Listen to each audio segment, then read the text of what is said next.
A woman opens her mailbox, one envelope, no return address. Just one word scrawled in a child's handwriting, Daddy. Inside, a photo her husband, holding a toddler, laughing. A date stamped on the back, 5 years before they met. Her. Breath catches, her knees buckle. That night, she doesn't speak. She just slides the photo across the dinner table. He stares. Then lies, but it's too late. You can bury the past. But what if it writes back? Some truths don't knock. They bleed through the envelope. It begins the way grief always does, quietly, disguised as ordinary. That morning, she stood barefoot on the porch, the cool planks beneath her toes remembering more than she did. The dog next door barked at nothing. The wind flipped a loose page from yesterday's newspaper, unread. And the mailbox let out its usual groan, metallic and disinterested. She reached in. Bills, coupons, a folded flyer for a summer dance class she would never attend. Then one envelope, plain, cream-colored, no return address. Just the word Daddy, written in the rounded scrawl of a child too young to spell, too honest to lie. She didn't open it at first. Just held it, thumb brushing the corner like a prayer. In her mind, a birthday 2 years ago. A lopsided cake, him kissing her wrist while their son napped. He'd said, I never wanted anything else. She'd believed him because his eyes hadn't flinched. But this envelope, it trembled. Even in her still hand. She went back inside, her steps padded. The way one walks in a house where something has died, but no one said it yet. The kettle whined. The fridge hummed. The clock ticked too loud. She sat at the kitchen table. The one with the hairline crack through the oak, where they once carved initials with a steak knife. Drunk on cheap wine and the illusion of forever, the envelope stared. Up. She opened it. Inside, a photo, a beach, a man, a girl. The man, her husband, laughing in the way he only did when he thought no one was watching. The girl maybe 4 years old, curls unruly, her small hand in his. Sand clung to their feet. The sun burned the top edge of the image. And in the corner, a timestamp. 3 months ago, their anniversary weekend. He'd said he was at a work retreat. He'd come home with a bottle of wine and a story about a storm knocking out reception. She remembered teasing him, you better have brought me something better than a headache. He had, and he kissed her like guilt was a flavor he craved. But the photo hid something worse. It wasn't the betrayal. It was the ease of it. How natural he looked with the child. Like it wasn't the first time. Like her life had been a placeholder for someone else's truth. She flipped the photo over. Nothing, just fingerprints. She didn't cry. Not yet. Tears are loud, and the moment was too quiet to contain them. Instead, she put the photo beside the sugar bowl. The same place she'd once kept their son's baby tooth in a napkin, waiting to decide if sentiment or discomfort would win. The kettle clicked off. She didn't move. Outside, a car passed. The sound dragged across her bones. And still nothing. Later, she watched him come through the door like he always did.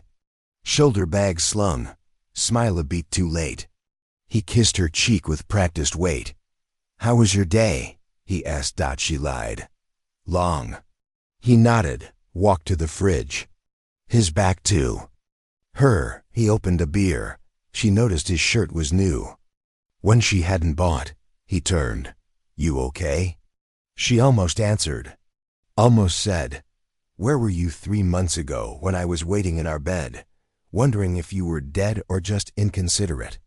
Instead, she looked at the beer. You're drinking early, he shrugged. Tough meeting. She knew that shrug. It was the same one he'd given when her father died, and he didn't want to go to the funeral. Too many clients, he'd said. And she had let it go. Because love makes silence seem noble. The dog next door barked again, a rhythm now. 3 short barks, then 1 long. She went upstairs. Sat on the edge of the bed. The photo waited in her pocket. She pulled it out, stared again. This time, she saw the detail behind them, a towel with cartoon ducks, a picnic basket, a woman's purse just in the frame, not hers, and then another flash, her son's art project from school. A collage titled, My Family, where he drew his father next to him, and another girl. She had asked, "Who's this?" He'd said, "My sister." And she had laughed. He single quotes D shrugged. Daddy said not to tell. She clutched the photo like it was burning. The memory seared. Downstairs. The microwave beeped. He was heating leftovers. Meatloaf. She once told him it was her comfort food. Now it turned her stomach. She went to the bathroom, shut the door without locking it, pulled open the cabinet, moved the Q-tips. Tucked behind the cold medicine, she found the USB. Silent setup. She had taken it from his laptop 3 weeks ago. Back then, it was nothing, just a feeling. A shift in his voice when she mentioned anniversaries, the way he looked at their son, not with distance, but duplication. Like he was comparing him to someone else. She hadn't opened it yet. Not until now. The laptop booted slow. The screen reflected her face, tired, not old, but thinned out by the weight of unsaid things. The USB clicked in. A folder, Q3_reports. But inside -videos. One showed him, holding the little girl. She was painting his face with glitter. He laughed. Called her Bug. He used to call her that. Her. Another file. A voice memo. He was talking to someone. She doesn't know. I'm trying, but there's never a right time. A pause. Then, I love them both. But, static. Then silence. The kind that doesn't end. She closed the laptop. Downstairs. He was watching something. A sitcom. The laugh track sounded like screaming. She sat on the floor, next to the tub. Fingers on the cool tile. What did it mean to be betrayed by someone who still says your name softly? She thought of the first time he touched her hand, a movie theater. Their knuckles grazing in the dark. That tiny electric panic that felt like the beginning of forever. How stupid, she thought, that hands remember what hearts should forget. He called up, "You hungry?" She didn't answer. Not yet. She went downstairs. Her face unreadable. The photo in hand. She set it on the table beside him. He looked, didn't speak. Then, "Where did you get this?" She watched him. Saw the flicker. Fear, yes, but deeper than. That's something else, regret, like a man who finally realizes the weight of the thing he dropped. "I wanted to tell you," he said. "But I didn't know how. Who is she?" "If justice still matters, you'll want the next page." The first lie was whispered like a lullaby. He said it with trembling hands and a borrowed tie. "You are my first real anything." There. Wedding day shimmered, not with light, but with the ache of wanting to believe. She wore her mother's earrings, the ones she wasn't supposed to lose, and he kissed her like a man running from a fire he'd set himself. Now, years later, she sits alone in their bedroom with a box of photos on her lap and her fingertips, stained with dust. Her knees pulled to her chest like the girl she used to be, the one who once believed love made people whole. She flips through images, honeymoons, holidays, two people smiling so perfectly it feels rehearsed. But then, halfway down the pile, a crease. A photo bent at the edge. Him, shirt half tucked, outside a building she didn't recognize. No smile, just shadows. A chill moves over her spine like a forgotten breath. She thinks back, first date. Italian place, corner booth. He'd talked in circles, asking questions but answering few. When she asked about his childhood, he'd smiled and said, "It's complicated. I prefer now." It felt poetic then. Now it feels like a locked room. Back then, she thought mystery made a man romantic. Now she knows. It just makes him unknowable. The drawer. There was always that one drawer. Top left of his desk, locked. She'd asked once, casually, and he joked, "That's where I keep my shame." It made her laugh. He'd kissed her then, soft, like misdirection. But lately, that drawer feels louder. She walks across the room, slow, like her body already knows something her mind hasn't accepted. She opens the desk. It's unlocked now. Inside, scattered receipts, a broken chain, and a motel notepad with only 2 words scrawled in red ink. Tell her. She stares at the notepad. The pressure behind her eyes sharpens. She hears her son downstairs, playing, the sound of childhood still innocent. Still untouched, but what if he's not? She walks back to the bed and sits. The wedding photo leans against the knitstand. He looks younger in it, open. Or maybe she just wanted to believe he was. The first night they said I love you, he'd been distant. Like the words weren't new, just borrowed. But the photo hid something worse. Not what was in it, but what wasn't. His eyes weren't looking at her. They were looking past her. She gets up and checks her phone, scrolls through his calendar. There. It is again, March 17th, work dinner, 8 p.m. She remembers it. She'd called him that night, said their son had a fever. He hadn't answered for hours. When he came home, he smelled like mint and cheap perfume. She'd told herself it. Was a stressful week. She was always telling herself stories just believable enough to survive. She opens the closet. His suits, neat rows. And tucked into the back, a jacket she doesn't recognize. Different cut. A different life. She checks the pocket. Inside, a gas station receipt. 3:42 a.m., a town 2 hours away. Why? She Googles the address. A cemetery. She stares at the screen. Unamoving. The page doesn't load fast enough to outrun the feeling rising in her throat. Why would he lie about a grave? Unless someone he loved. Was there someone he wasn't supposed to grieve out loud? She grabs her keys. The road hums beneath the tires. She doesn't call, doesn't ask, just drives. The address leads her through backroads and cornfields, a sky gone dull with dusk. The road hums beneath the tires. She doesn't call, doesn't ask, just drives.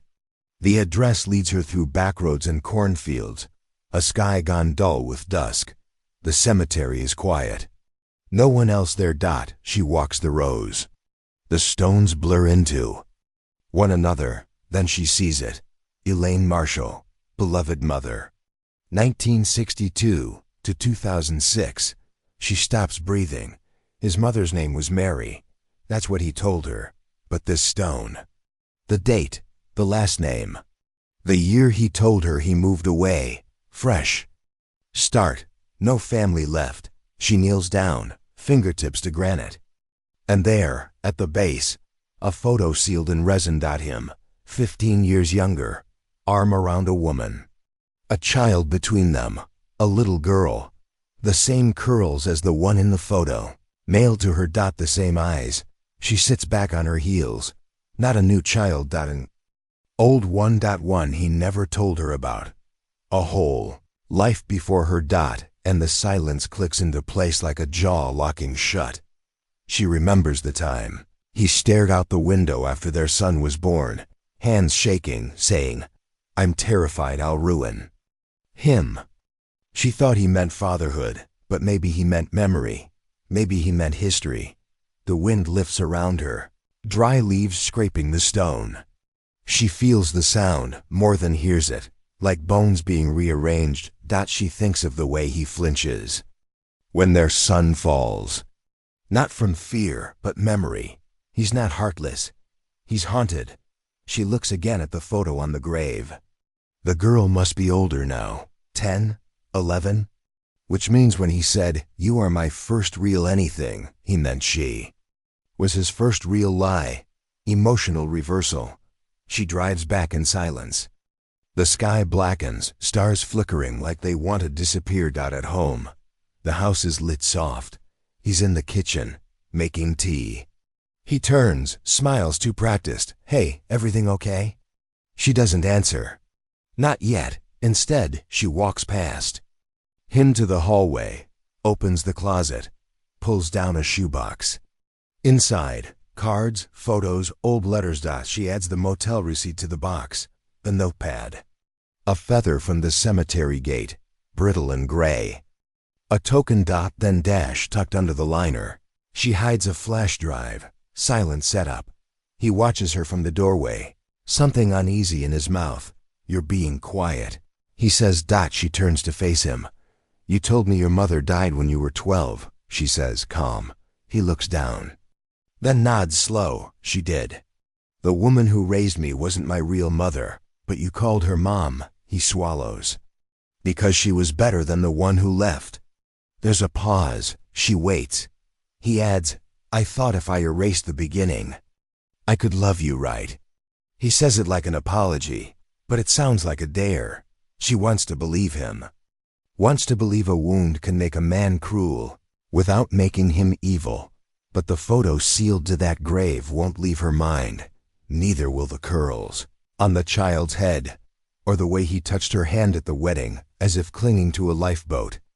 Built of lies. If justice still matters, you'll want the next page. And then she remembers, he never let her see his mother's house. Some drawers are never meant to be opened. But she had the key now. She waited until he slept. He always slept hard after arguments, like his body shut down to avoid consequence. That night, he hadn't even asked why she didn't touch her food. He just poured himself a second glass of wine, turned on the game, and vanished into silence. Now, with the hallway lights dimmed and the hum of their son's sound machine buffering the night, she walked barefoot into his study. The drawer wasn't locked anymore. He must have thought. The threat had passed. She stood there a long moment before touching it. Her reflection shimmered in the glass-framed photo above the desk, him holding their son, smiling. Too much light in his eyes. Like he was trying to outshine something he couldn't bury. She knelt slowly. Her hand hovered above the brass handle. Then she opened it. First, paper, ordinary. Receipts, faded tickets, torn envelopes. All of it meaningless, until it was send single quotes to She sifted through them with careful fingers. A love note, not hers. 2 movie stubs for a film he said he watched alone. A photo creased, folded too many times. It opened like a wound. Him, again. Younger. Yes, holding a baby wrapped in yellow. And beside him, a woman. Half-turned. Not quite smiling. She had seen that mouth before. In her son's face. She dropped the photo like it bit her. Then the bracelet. Small. Gold. Warm. Somehow as if it had just been taken off. Lila, it read. Delicate script. The kind used for things meant to be kept. She ran her thumb across. The name. A short name. A child's name. And not one they'd ever spoken in this house. Lila. She whispered it once. Just to feel it shape her mouth. Then the birth certificate. Tucked into an envelope yellowed at the edges. No crease. As if it had never been touched. Her hands shook as she pulled it free. Lila Elaine Marshall. Born 2016. Father, Nathaniel James Marshall. Mother's name blurred beneath the stamp. A pen had scratched it out. With force. Her name wasn't listed. Of course it wasn't, because this was from a world that didn't include her. A life that preceded hers, but never ended. He didn't bury the past. He housed it. Carefully. She set the paper down on her lap. Her breathing changed, slower, hollow. And then she remembered, on their 2nd anniversary, he'd vanished for a day. Said he went hiking, no signal. When he returned, he was sunburnt and quiet, smelling of lavender and regret. She thought it was just space he needed. But the photo hid something worse. He wasn't looking for peace. He was visiting a daughter. Their daughter. No dash, his. Not hers. She clutched the bracelet again. The way it dangled between her fingers made her stomach twist. Like a charm meant for a life she never got to live. She looked back into the drawer. More papers now. A folded sheet with crayon marks. Child's handwriting. To Daddy, I miss you. No return address. Just that dot. She stared at it until her vision blurred. She stood slowly, quietly, walked toward the bathroom. Closed the door. She splashed cold water on her face and looked in the mirror. Her reflection didn't cry. It cracked. She thought of the nights she'd watched him fall asleep beside her, his hand curled against his chest like something he couldn't bear to let go of. She used to think it was her. Now she knew better. She walked back to the study, sat down, pulled the bracelet close, resting it in her palm. She thought about the name again. Lila. Had he whispered it in his sleep? Had their son heard it and mistaken it for a dream? Or worse, had she? She opened the notepad on the desk, wrote the name, slowly, letter by letter, just to see how it felt in her hand. Aloud. Word looked foreign and familiar all at once. Emotional reversal. She thought back to their wedding vows. You are my home now. She had believed it, worn those words like a roof. But now she realized she wasn't a home. She was a hiding place, and he'd only ever unpacked part of himself. She wiped her face with the sleeve of his sweater, then folded the birth certificate and placed it back in the drawer, just as she found it, except the bracelet. She kept that, a symbol, a tether. Something real in a house made of stories. She stood to leave, but paused. One last object, nestled in the back corner. Unmarked. Another envelope. Her name on it, in his handwriting. Unopened. She stared. Her hands didn't move. The light in the hallway flickered, as if even the house couldn't hold this moment. If justice still matters, you'll want the next page. In the corner of the drawer, one more envelope, unopened, addressed to her. She thought she was the first. She wasn't even the second. It was the kind of envelope that felt too light to matter until it did. Unopened. No stamp. Just her name, written in cursive more elegant than her own. A woman's hand, practiced, graceful. She could feel the pause between the letters. Whoever wrote it had taken her time, not rushed, not panicked, measured. She sat on the edge of the bed, holding it like it might vanish if she blinked. The house was still. Upstairs, their son slept. Downstairs, the refrigerator hummed, and beyond the walls, the world kept turning like nothing was falling apart. She opened it carefully, like peeling back skin. The letter began, I hope this reaches you before he finds it. She froze. The paper felt soft, worn at the corners. Folded and refolded, like the woman hadn't known if she should send it or burn it. Her hands trembled. But she kept reading. My name is Sarah. I was once what you are now. I loved him too. Maybe not the same way, but with the same blindness. The kind that forgives things it shouldn't. The words didn't accuse. They confessed. He tells you he's never had a real family before. That he's finally ready. But he said that to me too. And to someone before me. You aren't the first. You won't be the last. A cold settled into her spine. She looked at the door. Closed, silent, like it knew. She kept reading. We had a daughter, Lila. She's real. Not just in photos. He was there at first, until she turned 4. Then things got complicated. He said it was work, then it was stress. Then one day he just stopped showing up. The next line was underlined. When things get real, he vanishes. She read it again, out loud this time. Just above a whisper, when things get real, he vanishes. That was the same year they met. She dropped the letter on the bedspread. It slid off the edge, landed soundlessly on the carpet. She remembered a night early in their marriage, when he'd stared too long at their son, silent and distant. When she asked what he was thinking, he'd said, I just want to do this right. She'd thought it meant pressure, responsibility, but now, maybe it meant repetition. Maybe he was trying again, not out of love, but guilt. She picked the letter back up. I begged him to stay. Not for me, for her.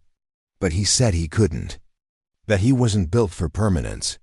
That people like him only know how to begin things.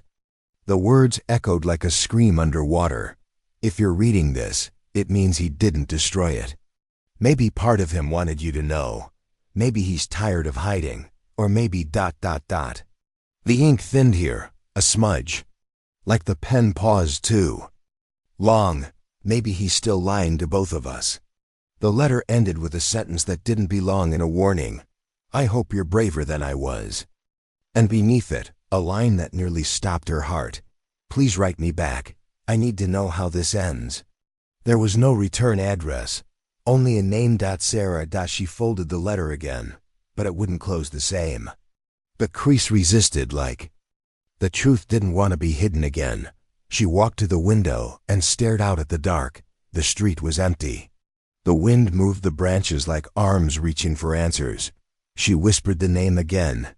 Sarah. It wasn't just a name. It was an echo. She remembered a call once. Blocked number. A woman's voice, quiet, hesitant. Is this Mrs. Marshall?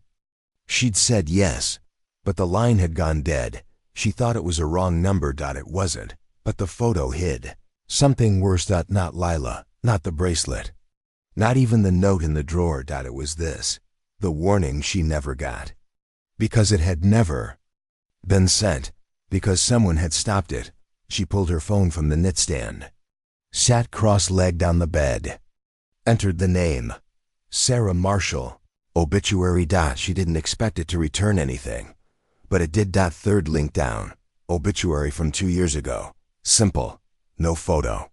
Just the words, Sarah Elaine Marshall, beloved daughter and mother. Survived by one child. No mention of a husband. No mention of Nathaniel. Just silence. Dressed up in politeness. She clicked the article. Scanned the short paragraph. A car accident, late at night. Road conditions unclear, but one detail caught her breath. Survived by her daughter Leela, age 6. She dropped the phone. It hit the blanket, soft, but the noise felt like thunder. He never told her Sarah died. He never told her he was Lila's only parent now, which meant he hadn't just left. He'd taken the child from the woman who tried to warn her. And now, Layla was out there somewhere, invisible in their lives, while he kissed their son goodnight and said things like, I've never felt more whole. Emotional reversal. She thought back to when he asked to move towns. Said he wanted a fresh start. She had packed everything. Followed him like faith, on legs, but now she saw it clearly. He wasn't starting over. He was covering tracks. And she was the alibi. She reached for the letter again. Held it to her chest. It smelled faintly of lavender and paper that's waited too long. A smell like patience gone sour. She walked to the closet, opened the shoebox again, added the letter. Next to the bracelet, the birth certificate, the motel receipt. Then she reached for the flash drive, plugged it into her laptop. There was a folder. Unlabeled. Inside videos. One from a park. Him with Lila. She was laughing, chasing butterflies. He was behind the camera. His voice on the recording. You're my brave girl. She played it twice. The second time, she didn't blink. She clicked on a second file. A video of him alone, talking to the screen. I don't know how to fix it, he said. Every time I try to tell the truth, I just hurt someone else. Pause, a sigh. I should have stayed, but I was drowning. His voice cracked. I still am. Antagonist depth. She sat in the dark, the laptop screen casting his face onto hers. She looked toward the hall. He was still asleep, still pretending. She held the letter again. Sarah had wanted a reply. She never got one, because he made sure she didn't. If justice still matters, you'll want the next page. She Googles Sarah's name, and a death notice loads on the screen. The child didn't ask to be hidden. She found the blog by accident. Not through a name search, but a breadcrumb, a username scribbled in one of the scanned art projects, buried in the folder on the flash drive. A watercolor tree, bent to one side. The roots were painted in red. In the bottom corner. At Lila 4 Truth. She typed it in. Half dreading what she might find, the page opened slowly. A soft pink header, homemade. No photos of a face, just moments. A cake with too many candles, a poem written in pencil, a photo of an empty swing set at dusk. The most recent post was titled, "If you're reading this, I forgive you." She.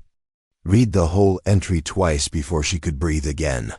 People think forgiveness is for them. It's not, it's for me. Because I can't carry this much forever. I used to wonder if my father was dead. Now I think he's just afraid. It was dated 3 months ago, 2 weeks after her anniversary. The post ended with a line that scraped the inside of her chest. Maybe he had a reason. Or maybe I was just too easy to forget. She clicked through the archive. Birthday drawings. Leela at 6 with a handprint in paint. Leela at 8 writing about her first sleepover. Layla at 10 describing the ocean even though she'd never seen it. A poem from when she was 11. He said he'd come back, so I waited by the window until the curtain forgot my face. She stared at the screen. Her hands cold, the tea beside her untouched. It had gone lukewarm. Like everything else. Upstairs, her son laughed in his sleep. A sound full of something she used to call peace. She thought about the birthday party she'd planned last year. The one where her husband showed up late, said there was a flat tire. He didn't eat the cake. He said it was too sweet. That was the same week Leela turned 12. She scrolled further. Found a photo from 2 years ago. A girl with those same wild curls, holding a sign, graduated 5th grade. No adults in the picture, just a caption. She clapped for herself. Tears came, finally. Quiet, no sobbing. Just the kind that slips out like an apology. She whispered the name again. Lila. It didn't feel foreign anymore. It felt like a name that should have been spoken aloud years ago. She clicked back to the main page. There was a section marked Letters. It held entries written like unsent mail. One began, "Dear person he chose instead of me." She stopped reading, not because she couldn't, but because the words were too close. 2. Knowing. She rose from the table. Walked to the living room. The photo still sat there, him and Leela, that impossible timestamp in the corner. She used to believe he smiled that way only for her. Now she saw it was muscle memory. She picked up the photo. Touched the edge. Her wedding ring clinked softly against the glass, but the photo hid something worse. Not in the frame. In what it erased. There was never room in his life for more than one story at a time. So he rewrote them, depending on the audience. She sat back. Down, logged out of the blog, reopened it in incognito. Just in case. Like touching a bruise to check if it still hurts. It did. She returned to the About section. A small detail. I like owls and old keys. Old keys. The drawer. The one she opened 3 nights ago. With the tiny brass key he once wore around his neck, saying it was a joke from college. She hadn't asked more. There had been more. Then one key. She searched the shoebox again. Found it. A smaller key, taped inside the back of an old greeting card. No label. Just there. Waiting. She held it in her palm, small and sharp as regret. What else hadn't he let her see? She returned to the laptop. Opened a new message. Typed, "Hi Leela, I think I know your father." She stared at the words. They looked wrong, or maybe too right. She thought about pressing send. But her hand wouldn't move, because in the room upstairs, the lie still slept under her roof. Still tucked their son in every night with bedtime stories and safe arms. Still kissed her temple like nothing had been scorched. And she didn't know what it would mean to rip that world open for a girl who already lived in the ashes, antagonist depth. She remembered the night her husband sat on the back porch, whispering into the dark, "Sometimes I think I'm only good at beginnings." She'd kissed his shoulder and said, "Then let's make this one last." She hadn't known he already had. She looked back at the screen. The cursor blinked like a metronome. "I think I know your father." Her finger hovered over send. Then, slowly she hit backspace. The words disappeared. One letter at a time. Emotional reversal. She closed the laptop. Set it aside. She sat in the dark for a long time. If justice still matters, you'll want the next page. She types, I think I know your father. She doesn't hit send. Some lies are swallowed with wine. Others leave blood in your throat. She lit the candles. Not out of romance habit. They'd always said it made the room feel softer, even when the silence between them didn't. He came in 5 minutes late. No excuse this time. Just a casual sorry, and the sound of his keys tossed in the bowl by the door. She had already set the table. 2 plates, 2 glasses, a bottle of red breathing beside the breadbasket. The roast sat in the center untouched. He sat down. Didn't comment. On the quiet, she poured his wine, slow. Watched the liquid settle, dark and too rich. He smiled. This looks amazing, she smiled back. A practiced lift of the corners. No teeth. He picked up his fork. Cut into the meat. She watched him chew. Her hand moved toward her bag, tucked beside her chair. I found something today, she said. His fork paused mid-her. Just a breath. Barely noticeable. What kind of something? She didn't answer. Instead, she reached down, pulled the envelope from her bag, and slid the photo across the table. The sound of paper scraping wood was louder than the ticking clock. He looked at it. And there it was, the flicker. Not shock, not outrage. Recognition. But he was good. He didn't flinch. That's old, he said, setting his fork down with deliberate calm. Where did you even get this? She tilted her head. So it's you, he shrugged. It's been photoshopped. I don't know where that came from. His voice was too measured. Like he'd rehearsed the denial 1,000 ways. She leaned forward. You're lying. He met her eyes, steady. I'm not. But the photo hid something worse. Not just the girl. Not the timestamp. The way he looked at her. Unburdened. Free. A man who hadn't yet been caught by his own promises. You said you were at a retreat, she said softly. That weekend, I was. You weren't. He breathed through his nose, calm, patient. You're tired. You've been emotional lately. That word, she let it hang. Like poison in the air. He took a sip of wine. Photos can be anything now, he added. People fake things all the time. She reached into her bag again, pulled out the birth certificate. Folded once. Placed beside the plate like a dessert menu. He glanced down. Still, he didn't break. What is this? Your daughter. That's not mine. Your name is on it. That's not my handwriting. She almost laughed, but her mouth stayed still. He took another sip. Wiped his mouth with the linen napkin. You're making something out of nothing. She looked around the room. Same curtains she'd picked last fall. Same vase from their 3rd anniversary. A house curated to feel permanent. She leaned back. I spoke to someone, she lied. He stilled. Just enough. Who? She didn't answer because she hadn't spoken to anyone. But he didn't know that. Did she tell you I abandoned her?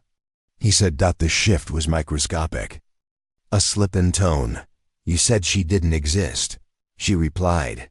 He didn't respond. Just stared at the wine. Then finally quietly. It wasn't like that. A silence dropped between them, like a plate shattering without sound. You never meant to stay, did you? She asked. I tried. And then? He looked up. There are things I don't know how to say. You mean, don't want to say? He rubbed his forehead. A gesture she'd once thought was endearing. Now it looked like erasure. I didn't mean to hurt you, he said. But you did. He nodded. And you're still doing it. He looked down again. I loved you, he whispered. She stared at him. Not I love you. Not anymore. Loved. Past tense. Like an item returned to the shelf. A sob formed behind her teeth. But it didn't come. She had already wept for him. quietly, over months, while folding laundry, while waiting in parked cars, while pretending. Now, she was empty. She reached for the final object, a small velvet pouch. She untied the strings, opened it, and gently tipped its contents into her palm. The bracelet. Gold, thin, engraved. She didn't say a word, just placed it next to his wine glass. He looked at it. Really looked, and that's when his face cracked.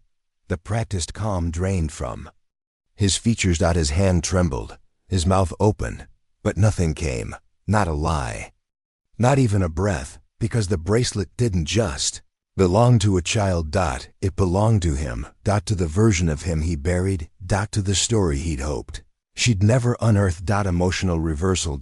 She watched his throat tighten. He reached for the bracelet but didn't touch it. Instead he whispered, "Where did you get that?" She didn't answer. He sat back, his eyes wet now. Not from guilt, from fear, the kind of fear that builds when your lies finally find their voice. He blinked, once, twice. "You don't understand," he murmured. "Then help me," she said. Swallowed. It wasn't supposed to happen like this. What was supposed to happen? I was going to tell you, eventually. Leela deserved more than eventually. His face collapsed. "Don't say her name," but she said it again. "Leela." Louder this time. The wineglass trembled in his hand. "You don't know everything," he said. She stood, gathered the documents. The bracelet. Left the plate untouched. "I know enough." He looked up at her like a man watching the light leave a room he thought he owned. She walked to the kitchen, opened a drawer, pulled out a flash drive. Set it quietly beside his plate. Silence set up. He stared at it like it was a verdict. "I don't want to lose you," he said. "You already did. If justice still matters, you'll want the next page." So she shows him the bracelet and watches his face crumble. He didn't lose his daughter. He chose to leave her. The woman on the other end of the line didn't cry. Her voice was too tired for that. Grief, after enough time, doesn't drip, it calcifies. "She waited for him, she said. After the funeral, she sat on the porch for 3 days. She sat in the kitchen, the phone pressed to her ear, the house too still. Her son was with her sister for the weekend. Her husband, Nathan, was in the garage pretending to fix the garden light that wasn't broken. She let the woman speak. I brought her inside after it started raining. She wouldn't talk. She just kept holding this little doll he gave her. The arms were missing. I asked her why she didn't let it go. She said, 'He'll know it's me if I hold it.'" She swallowed something thick and hot in her throat. Not quite rage. Not quite pity. The woman's name was Erica, Sarah's cousin. They hadn't spoken since the funeral, and even that had been brief. A nod across a lawn. A car door closing too soon. "I found your email in Sarah's old drafts. She wrote it, but I don't think she ever sent it." The silence between them stretched. "Then, you deserve to know." She stared at the window, where the wind moved the curtain like someone exhaling through their teeth. "Did he ever try to contact her?" she asked. Erica laughed. Not out of humor. There was a voicemail, 2 days after Sarah died. Her breath caught. "Do you have it?" "I kept it." A pause. "I never erased anything from that phone. Lila wouldn't let me." She held the receiver closer. "Can I hear it?"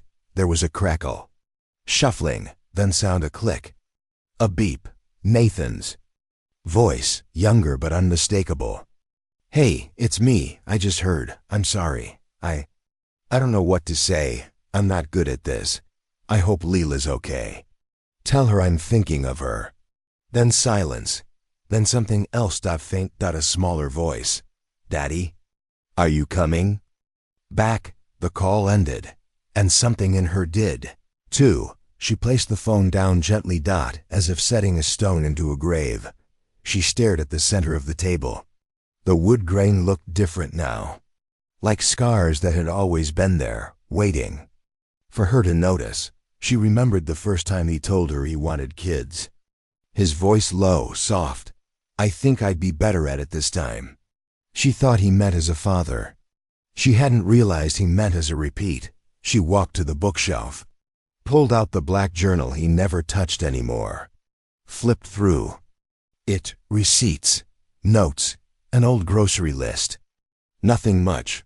Then tucked in the back 2 concert tickets, dated 2 days after the funeral. Not her handwriting. Not hers. She ran her thumb over the date. Couldn't stop staring. He hadn't just stayed away. He celebrated. She thought back to the dinners he skipped, the excuses, the deadlines that came with new shirts and cologne she didn't recognize. She thought he was building a future. But he was escaping a past, and Lila had been collateral. She returned to the kitchen, poured herself a glass of water, held it, untouched. The room was colder now. She opened the freezer, searching for distraction, and found it. The doll. No, not a doll. A cupcake. Topper, plastic, smiling. From her son's last birthday. She remembered. Lila's blog. I clapped for myself. She clenched her fist until the plastic bent in her palm. The garage door creaked. His footsteps entered the mudroom. He called. "Everything okay?" She didn't answer. He walked in, wiping his hands on a towel. He smiled, like nothing was burning. "You hungry?" She turned, looked at him like she had never really seen him before. "How did you walk away?" His face didn't move, but his body shifted like a man bracing for something heavy. "Walk away from what?" "You know what?" He set the towel down. "You've been going through things again." "No," she said. "Just one thing, the truth." He stepped closer. "Not angry, calm, dangerous. Whatever you think you found." I spoke to her cousin. Silence. She had no custody papers, no will, no plan. "You were her father, and you left." His mouth opened, closed. "I thought it would be worse if I stayed." That stopped her. "You thought it would be worse for her?" He nodded. "I didn't know what to do. I wasn't ready. I panicked." "You panicked for 6 years?" I was broken. "You let a child shatter for you." Antagonist depth. His eyes finally welled. "I thought she'd be better off." "She thought you were dead. She wouldn't have remembered me. She waited for you." He sat down at the table, put his face in his hands. "I'm not the man I should be." She stared at him. Double quotes. "No, you're not." And maybe he never had been. She reached into her bag, pulled out a small cassette player, the kind they used to keep for old family tapes. She pressed play. The message filled the room. "Hey, it's me. I just heard. I'm sorry. Double quotes then. That voice. Small. Fractured. Double quotes. Daddy. Are you coming back?" He sobbed. Not loud. The kind that came from the throat, from the ribs, from the gut. The kind that sounded like a man meeting the ghost of the child he left behind. She didn't comfort him. She let the tape finish. Then she stood, walked to the sink, and let the water run. If justice still matters, you'll want the next page. The voicemail ends with a child's voice. "Daddy, are you coming back?" He said she'd never find it. She did.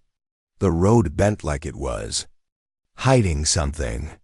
Miles of cracked pavement, overgrown weeds curling at the shoulders. The GPS had stopped giving instructions 2 turns ago, but she didn't need it anymore. The address was written in Sarah's slanted handwriting on the edge of the birth certificate. She'd traced it with her thumb so many times, the ink had begun to fade. She pulled up slowly. The house was smaller than she imagined. 1 story. Peeling white paint. A sagging porch. The kind of place that felt held together by memory and rope. Curtains drawn. Mailbox open. Wind chattering through an old wind chime with only 2 tubes left. The other 3 hung like ghosts. She killed the engine and sat in silence, listening to the tick of the car cooling down. No one had come to greet her. No sounds inside, no motion. Just the weight of what had been left behind. She stepped Out, gravel crunching beneath her boots. Her breath fogged in the cool air. She walked up the path, weeds brushing her ankles like reaching fingers. On the door, taped where a wreath should have hung, was a folded piece of paper, weather-stained, typed "Notice of Custodial Review. State of Ohio Department of Children's Services." She didn't move, just stared. A name stood out. Leila Elaine Marshall, a date. Last week. Her hands went cold. She pulled the paper off the door gently, smoothing it open against her chest. It didn't say where Lila was now, only that no immediate guardian had stepped forward. No one. She turned when she heard footsteps. A neighbor, late 50s, jeans and a flannel. He carried a rusted rake but stopped at the edge of the lawn watching her. "You looking for Sarah?" The name hit different now. "Not a stranger anymore." "She passed," she said. He nodded. "Few years now." She gestured to the house. "Lila?" He sighed. "Sweet girl. Hard life." Silence passed between them. "She lived here after Sarah?" she asked. "Sometimes," he said. "Bounced around mostly. Aunts, cousins. Someone was supposed to come get her, but..." He didn't finish the sentence. Just let the rake drop softly into the grass. She tried to breathe. "Did he ever come?" she asked. The man looked down, adjusting the cuff of his sleeve. "Her dad?" she clarified. He shrugged. "He came by, sometimes, dropped off groceries. Once or twice a teddy bear, but he never stayed." The words landed hard. He never went inside. The man shook his head. "Not once." Not once. The wind picked up again, and the chimes knocked like teeth in a jaw too thin to clench. She walked past him and stepped onto the porch. The wood moaned under her weight. She reached for the doorknob. Tried it. Locked. She crouched by the threshold. Tucked under the mat a small, rusted key. Too easy. The door opened with a groan. She stepped into a house full of air that hadn't moved in weeks. Dust hovered in the golden stripes of sun that cut through the curtain cracks. Inside, the rooms felt like memory. A child's coat still hanging on a peg by the stairs. A cracked teacup on the counter. A magnet on the fridge that read, "Keep going." Letters missing. Now it just said, "EP going." She moved slowly, like walking through someone's dream. The living room had a shelf of books, mostly children's. One spine caught her eye, "Where the Wild Things Are." It had a torn corner, like it had been carried too many places in. Two small hands. She found a small desk near the window.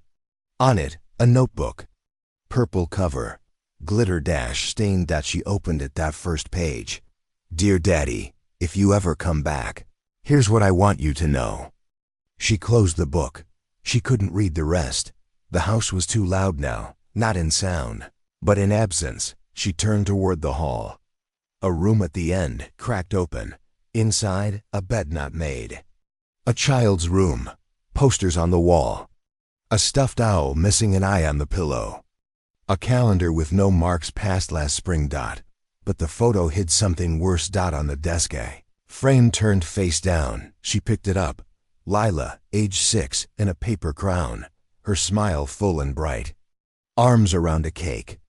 3 candles. No adults in the photo. Just her, clapping for herself. She ran her hand across the image. What kind of man visits the edge of his child's life, but never steps through the door? She sat down on the bed, the mattress dipping with old weight. She thought of the voicemail again. "Tell her I'm thinking of her." Like that was enough. Like thinking was parenting. She opened her purse, took out her phone, stared at the letter. From the door, there was a number listed at the bottom. She called it. A woman answered. Clipped tone. Professional. "Family Services, how can I help you?" She gave her name. Her voice steadier than her hands. "I'm calling about a notice left at 47 Galloway Drive, regarding Leila Marshall." A pause on the other end. Keys clicking. Double quotes. "Yes, I have that file." "And you are?" She hesitated. Then. "Someone who knew her mother." Another pause. Are you the guardian? Her throat closed, but she whispered, I could be. There was silence, then softer now. Are you family? She didn't know how to answer, but her fingers brushed the notebook in her lap. The bracelet in her purse. The photo she still carried with her like proof. Not yet, she said. But I will be. If justice still matters, you'll want the next page. She calls the number. And someone says, are you the guardian? She's not my blood. But I won't let her be forgotten. The waiting room was too clean. Plastic chairs lined the wall like people pretending not to listen. The clock ticked wrong, either too slow or too loud. She hadn't blinked in minutes. Her palms were open, resting on her thighs, like they were waiting to hold something fragile. Across from her, a young caseworker shuffled papers, then said, without looking up, she doesn't talk much. She nodded. Doesn't mean she doesn't hear everything. The woman added. A door opened. Room 2, someone called. She stood. Her knees didn't cooperate at first. The hallway was short. Off-white walls. Bulletin boards with outdated flyers and clipped safety tips, and then the door. Wood. Chipped paint at the handle. She hesitated, then opened it. Lila sat on the edge of a love seat, knees tucked, hands folded tight like she'd practiced holding herself together. Her hair was pulled into a messy ponytail.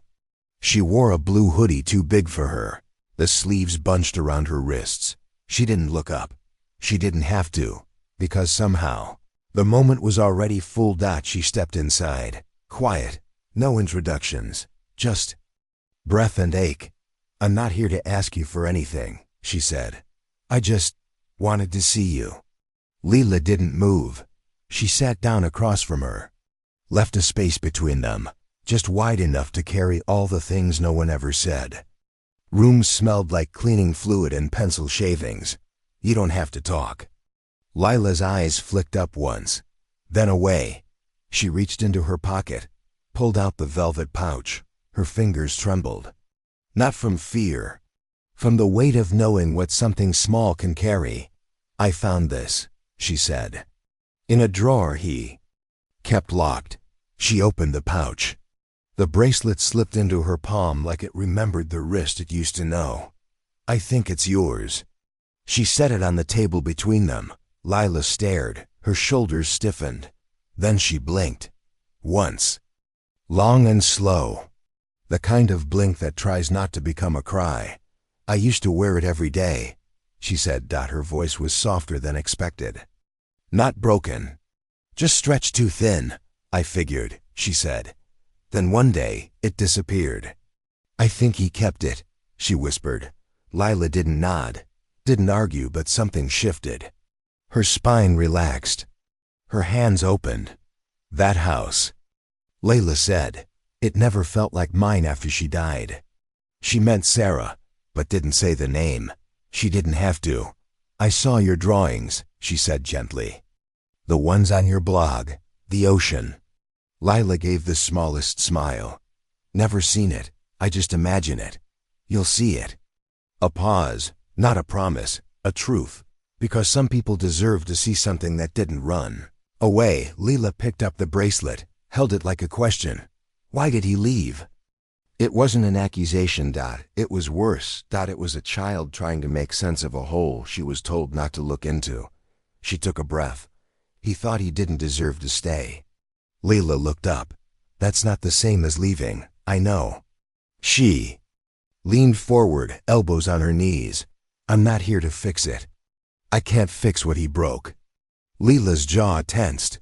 But I can't let it sit in pieces anymore either. The room stilled. Like even the walls were holding their breath. She reached into her bag, pulled out the notebook, purple, glitter-flecked. I found this in your room. Lila touched the cover. Slow, I wrote him letters. I read them. She placed it gently in Lila's lap. I'm sorry. The girl looked confused. For what? For not finding you sooner. She meant it. Down to the root of her teeth. Because the photo hid something worse. Not the child left behind, But the years no one came looking, I thought maybe he'd bring me. Lila said quietly. She nodded. So did I. Leela looked at her hands. Do you think he'll ever say sorry? She didn't answer right away. Instead, she looked at the bracelet. The way it caught the light like still believed in warmth. I don't know, she said. But I will. Leela's throat moved like she swallowed something sharp, then barely audible. Okay. They sat in silence, not the hard kind, not the healing kind. She pulled out a small envelope. Wrote an address on the back. I live here. If you ever want to. Right. Leela took it, didn't open it. Just folded it into her hoodie pocket. Then, do you have a kid? She smiled. I do. Does he know about me? He will. Layla looked at her. Really looked. Not like a stranger, like someone measuring truth. Would he hate me? No, she said. Because I won't let him. The girl blinked again. But didn't cry, just breathed, a little deeper now. I liked. Your bracelet, she added. Leela rolled it between her fingers. It was my favorite. I can see why. Then quiet again, until Leela asked, Can I come with you? She didn't answer right away. Just stood. Held out her hand. Lila stared. Then slowly reached for it. Fingers curled around fingers. New weight. New shape. New story. Emotional reversal. Outside, the sky was gray. But not threatening. They walked down the hall, past the chairs and bulletin boards. She held Lila's hand the whole way. And for the first time since this all began, she didn't feel small. She felt chosen. If justice still matters, you'll want the next page, Lila asks. Can I come with you? She whispers. Yes. Some men build prisons with love. Others build them with lies. She started with the checklist. A pen. A folder. A voice recorder. The size of her thumb. She didn't need fire. She needed facts. Each morning, she moved through the house like muscle memory. Packed her son's lunch. Folded Lila's hoodie. Watered the plants she no longer planned to keep. He didn't notice. Or maybe he chose not to. The illusion held for a time.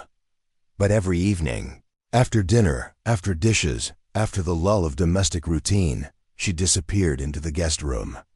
Closed the door. Called her lawyer. Everything needs to be clean. She said. He responded. It already is. She made copies of every document, uploaded the photos, timestamped the voicemails, labeled the files by Betrayal. In a private folder on a private drive.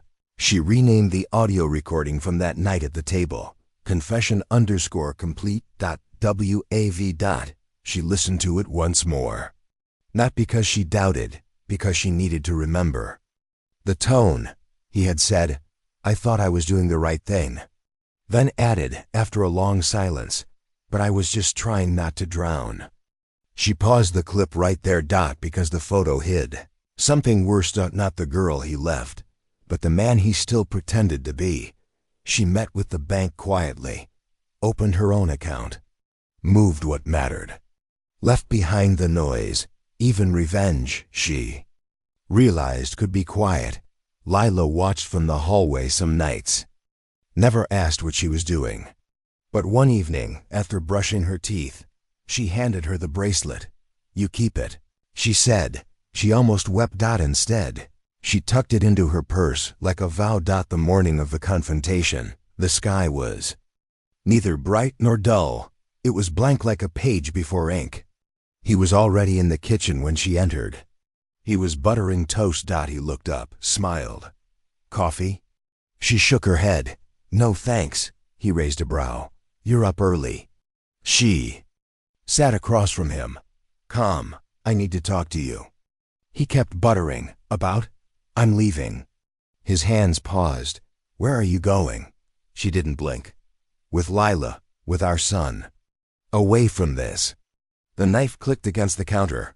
That's not funny, he said. I'm not laughing. You can't just. I can. And I am. He stood now.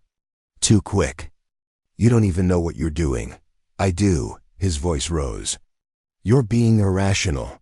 She reached into her bag, pulled out the folder, set it on the table. Legal, clean, witnessed. I spoke to your sister.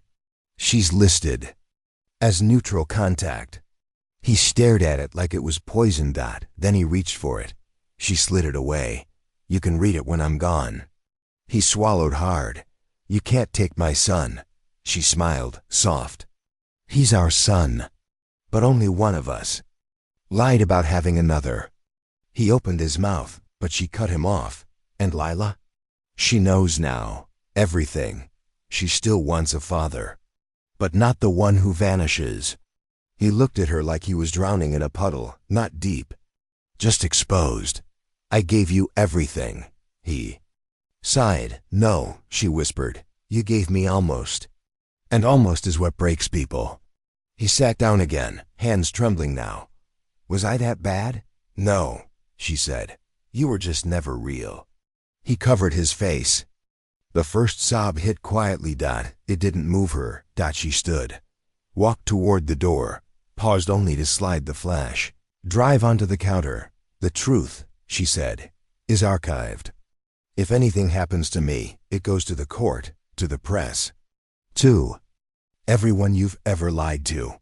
His breath shook. I never meant, I know. She turned back, but the look on her face wasn't anger. It was clarity. He had built the lie like a home, furnished it with charm, painted it in promises, but it was still hollow. She remembered the way his hands used to shake when their son ran. A fever. He wasn't afraid of illness. He was afraid of permanence, and permanence is what she became. Emotional. Reversal. She stepped outside. The sun was finally peeking through the clouds. In the car, Layla sat in the back seat, hands wrapped around a thermos. She looked up. Is it done? She nodded. Will he be okay? Lila asked. She paused. Then, he'll have to be. They drove in silence. The wind pushed against the windows like it wanted in. At the light, she reached over and touched Layla's hand. She didn't pull away. If justice still matters, you'll want the next page. The last thing she says is, tell Lila the truth, or I will. The quiet after betrayal is the loudest sound in the world. The headlines came fast. Local man accused of abandoning child, lying to authorities. Family man at center of custody scandal, his name in bold. His photo cropped, neat, unbothered. She didn't speak to the press. Not once. Her silence was not weakness. It was choice. In their small new house, tucked 3 streets from the school, she moved without making waves. She made grilled cheese with extra butter for Lila. She folded socks in pairs. She let her own phone buzz into a drawer she never opened. Her dignity had been taken in whispers. So her healing, too, would be quiet. The mailbox filled with sympathy cards and clipped articles. She didn't read them. Her own mother sent a letter, short, formal. If you'll have me, I'd like to try again. She put it on the fridge with a magnet shaped like a peach. Lila's drawings began to change, no longer shadowy stick figures. Now trees, hands, waves. One had the word safe scribbled in the corner. She framed it above. The sink. The photo hid something worse. Not the lie itself, but how easy it had been to build a life around it. They met the therapist on Tuesdays. Lila never spoke much in the office, but afterward, she always reached for her hand. Progress came in touches, and in one small laugh. At the grocery store, when Lila accidentally dropped a tomato and said, he'd have blamed me for that. Then paused, then laughed again. The sound cracked something open. There were nights she still dreamed of the table, the way he had buttered toast the morning she left. So calm, so clean. It chilled her more than the yelling ever could. Single quotes of that. Control doesn't always scream. Sometimes it smiles. Lila had nightmares twice. Both times she sat beside her in bed, brushed her curls back, hummed something her own mother used to sing. Once, Lila asked, did he love me? She didn't lie. I think he tried. Lila nodded. Trying's not the same. No, she Sighed. It's not. They didn't talk about him after that. His lawyer called 3 times. She never picked up. But the messages grew shorter, less confident. By the 3rd. Just tell her I'm sorry. She saved it. Didn't delete. Didn't answer. Sometimes Justice is just not replying. The USB stayed locked in a drawer, inside a jewelry box shaped like a bird. A reminder of everything she never needed to prove again. Emotional reversal. The bracelet sat on the dresser. Layla touched it each morning, like armor. She wore it once to school. She came home quiet that day, but placed it back on the dresser with care. Too many questions? She asked. Lila nodded. But I liked how it felt. You can wear it any time. I know. They painted the front door pale green. She let Lila choose the color. It looked like spring even in October. Her mother visited one Saturday. Brought tulips and a pie. There was no apology, but she held her hand too long. Sometimes that was enough. The 3 of them sat on the porch after dinner, watching wind move through the trees like it knew secrets. She looked at them, mother, daughter, the space between both, and she didn't feel broken. She felt like a bridge. One night, Lila stood in the hallway, pajamas wrinkled, eyes unsure. Forgot to brush my teeth, she said. She smiled. Want me to walk with you? Lila shook her head. No, I can do it. She turned. But then stopped, looked back. Mom? It wasn't a question. It wasn't a mistake. She blinked, swallowed something thick. Yes, I love you. The world slowed. She didn't cry. Not then. Not until Leela turned back and disappeared. Into the bathroom. She leaned against the wall, hand pressed to her chest, trying to keep everything inside. Because the name meant more than a title. It meant she had been chosen, not by blood, but by trust. By a child who had learned the difference. She tucked a note into Lila's lunch the next morning. Just one line. Love you back. Lila smiled when she read it. Didn't say anything, but drew a tiny heart on the napkin and slid it into her pocket. Later that week, Layla handed her the purple notebook again, the one with letters to the father who vanished. A new page was dog-eared. This one wasn't addressed to him. It was addressed to her. To the woman who stayed. To the woman who looked for me when no one else did. To the woman who didn't turn away when it was hard. You are not my first mother, but you are the first one I got to choose. Love, Leela. She didn't read it out loud. Some things are too sacred for sound. If justice still matters, you'll want the next page. One night, Leela calls her mom, not by mistake. The final note in the book is addressed to her by name. Some things stay locked, but she will never be one of them. It had been a year. The kind of year that doesn't pass. It rewrites. Seasons had shifted through the windows without asking. Leela's hair was longer now. Her laughter wasn't as rare. And the drawer, the one that used to keep secrets like graves, was open. Not just ajar, open. Inside, there were no documents. No birth certificates. No confession tapes.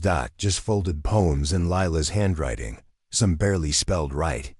Doodles on the backs of napkins. A movie ticket from their first trip to the theater. Together. A feather Leela swore was from a bluebird, even though they both knew it was probably a pigeon. The drawer no longer hid. It held. That afternoon she came home from work to find Lila curled in the sun, patched by the bookshelf, the notebook open on her lap. New one? She asked. Lila nodded, chewing on the end of her pen. It's called The House That Didn't Fall. Can I read it? Not yet, she said. It's not finished. She smiled. Take your time. Because that's what healing asks for. Not permission, not speed. Just presence. Lila went back to writing. She went to the kitchen, started the kettle. The smell of mint and honey had become the new evening rhythm. In another drawer, this one by the stove, was the old USB, wrapped in a silk ribbon. She hadn't destroyed it, just relocated it. Some truths weren't for fire. They were for safekeeping. The photo hid something worse, not lies, but the way they once became routine. That night, they played cards. Lila won, as usual. They didn't talk about therapy, or him, or before. Instead, they talked about school, about the friend who brought a guinea pig to class, about what color they should paint the mailbox next spring. Lila said purple. She said blue. They agreed on lavender. Later, in the quiet of bedtime, Lila brought out a letter. Folded neatly. It's for the drawer, she said. She read it once. Lila was asleep.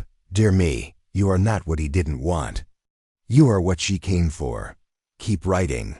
You're the author now. Love, Lila. She placed it in the drawer, between a photo of the beach they'd never been to and a seashell they'd bought at a gas station, pretending they had. She didn't cry. Not that time. She just breathed a little deeper. Emotional reversal. Scar from it all still itched some nights. But now when it did, she rubbed her wrist where the bracelet used to be. Lila had outgrown it, but it sat on her dresser in a dish shaped like a heart. Her mother visited more now. They never brought up the years between them. But when she kissed her cheek, it lingered. One morning, while packing lunch, she tucked a note into the bag. Not just, have a good day, but something more. You are everything brave, everything new. And I am proud. Lila found it during recess. She didn't show it to anyone. Just folded it into her pocket like something holy. At night, they started anew. Ritual writing side by side at the dining table. Same candle lit, same blank pages. She asked Lila once, "Do you ever miss him?" Lila shrugged. Sometimes. Then after a beat, "But I don't feel small about it anymore." Neither did she. Sometimes grief became shape. Sometimes it became soil, and from that, something grew. Lila's drawings had changed again. Now the figures had names. The houses had roofs. The sun always showed up. There was one she clipped to the fridge herself. 2 people, holding hands. Labeled underneath. U.S. The mailbox held fewer letters now. The silence didn't ache like it used to, because love, when honest, fills what lies left hollow. One evening, while washing dishes, she noticed something tucked under the sugar jar. A card. Not her birthday. Not a holiday. Just a card. She opened it. Inside, in Lila's handwriting, "You don't need a day to be celebrated. You just need to be known." The name scrawled at the bottom caught her breath. Love, your daughter. The next day, she found herself at the store, picking out a thank you card. Simple, soft blue. She brought it home. Sat at the table, pen in hand. She thought of everything she could write, how Layla had taught her what survival looked like in a smaller body, how strength didn't always roar, and how not all family was built by blood. But she kept it simple. You are mine. And for the first time, she signed a card. Love, Mom. Some roots grow after the storm. She held the program in her lap like it was glass. Folded neatly, corners squared. It had Leela's name in serif font, bold and proud. The same name she once found on a birth certificate, tucked beneath years of deceit. Now it was printed on paper, handed out to strangers. Front row, said her. A name no longer whispered. Leela sat behind the podium, cap tilted just slightly left, that stubborn streak still intact. 10 years since a child had asked, "Daddy, are you coming back?" And no one ever answered. But that child was gone now. In her place was someone new, someone self-made. The gym buzzed with polite applause and crinkling gowns. Parents fanned themselves with folded programs. Balloons drifted like soft confetti. She barely noticed. She only saw Leela. They didn't speak about him anymore. The drawer stayed open. The USB, the bracelet, the silence, they all had their chapters. But the book had moved on. They had. But the photo hid something worse, that not lies, but the way they once became her language. When Leela stood to speak, there was no clearing of the throat, no shy pause. She looked like a storm that had finally learned it didn't have to apologize for the rain. "My name is Leela," she said, voice clear, and something in the woman's chest cracked. It didn't hurt. It was just old armor falling away. "I want to thank my teachers, my friends," Lila continued, scanning the sea of caps. "But mostly, I want to thank someone not for being first, but for staying." Gasps stirred. A few murmurs. But she kept going. "Sometimes the people who bring you into this world aren't the ones who teach you how to live in it." A flashbulb went off. She flinched. The press had come, some with long lenses and quiet pens. The story had leaked years ago, the man who walked away, who vanished from paper trails and courtrooms. But no one wrote about her, because she hadn't screamed. She'd stayed, and in staying, built something solid. She taught me that love isn't a blood type, it's a choice. She taught me that some wounds don't close with time, but with truth. Someone sniffled behind her. She didn't turn. "She waited," Layla said, "but not forever."